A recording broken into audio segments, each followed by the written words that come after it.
Jerusalemin ydinkeskusta on yksi suuri rakennustyömaa. Kaupunkiin rakennetaan kevyt raitiovaunulinjaa ja siksi liikenne on kaoottista. Pyöräileminen keskustassa on lähes mahdotonta ja siksi vaarallista. Lain mukaan pyörällä pitää ajaa muun liikenteen joukossa.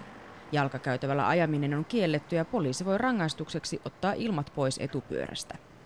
Kypäräpakkoa ei ole, mutta oman turvallisuuden vuoksi monet käyttävät sitä. Pyöräilijä pääsee autoja pakoon ainoastaan täältä Jerusalemin keskuspuistosta lähtevältä pyörätieltä. Jerusalemin ainoa pyörätie on sekin vain pari kilometriä pitkä. Hankaluuksista huolimatta Jerusalemissa näkee yhä enemmän pyöräilijöitä. Ilan Shaul on Jerusalemin pyöräilyn edistäjä ja hän toivoo, että kaupungista tulee joskus villarointiystävällisempi. It's a growing community and if it's more people going to use bikes, we're going to have a political force, so we're going to force it on the city law. Jo 4 vuoden ajan Shaul on järjestänyt ilta-ajoja. Pimeän tullen liikenne helpottuu ja pyöräilijät ottavat kadut haltuun. Reitit vievät usein seuduille, jonne ei muuten tulisi mentyä.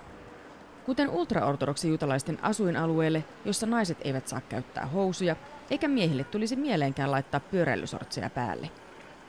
Sitten matka jatkuu Itä-Jerusalemiin arabipuolelle. Osallistujat ovat sekalainen joukko opiskelijoita, turisteja ja paikallisia asukkaita. Vain harva pyöräilee työpaikalleen, mutta monet tekevät viikonloppuisin pyöräretkiä Jerusalemin lähimaastoon. You know, it's a lot better coming out than sitting at home and watching VTV. So it's just fun, relaxing, changing the atmosphere. Oh, it's super adventure, good adventure. I never go in these places, so it's nice. Matka päättyy turistien suosimaan vanhaan kaupunkiin.